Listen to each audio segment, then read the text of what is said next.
મિત્રો, જય માતાજીની। આજે આપણે બનાવવાનું છે, તમે ઉપવાસમાં પી શકો એવું સરસ મજાનું જામફળનું જ્યુસ બનાવવાનું છે। તો જામફળનું જ્યુસ આપણે બનાવવા માટે મેં મસ્ત મજાનું એક જામફળ લઈ લીધું છે। હવે આપણે ડાયરેક્ટ જંકના અંદર જામફળને કટ કરવા દઈશું।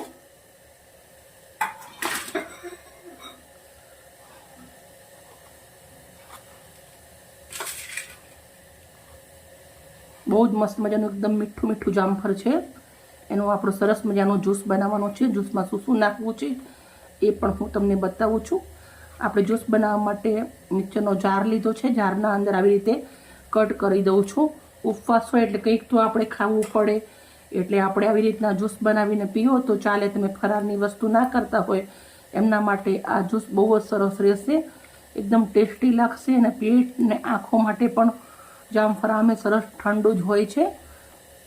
આવી રીતે જામફળને કટ કરી લીધું છે। હવે આપણે જામફળના અંદર લીંબુ નીચવી દેવાનું છે। તો હું આખું એક લીંબુ નીચવી દેવાની છું।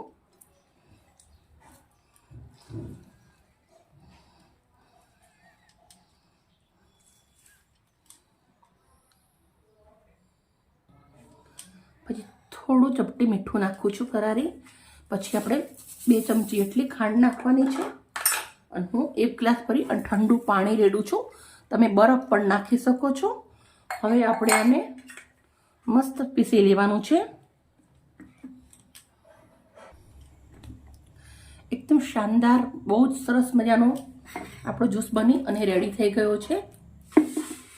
આપણે 2 ગ્લાસ લઉં છું, આપણે ગ્લાસના અંદર સર્વ કરી દઈશું। મિત્રો, તમે આને ગરણીથી ગરવું હોય તો બી ગળી શકો છો, પણ એકદમ મિક્સરનો જગ સારો છે તો બી બધા જ પીસાઈ ગયા છે મસ્ત મજાના।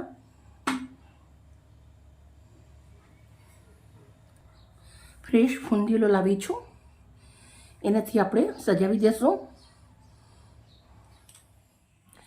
મિત્ર, કોને કોને નવરાત્રિનો ઉપવાસ છે, જેને પણ નવરાત્રિનો ઉપવાસ હોય એકદમ મસ્ત મજાનું મેં જ્યુસ બનાવ્યું છે પીવા માટે। ચાલો મિત્રો, અમારી વિડીયો, અમારી મહેનત સારી લાગતી હોય તો પ્લીઝ અમને લાઈક કરજો, દોસ્તોને અંદર શેર કરજો।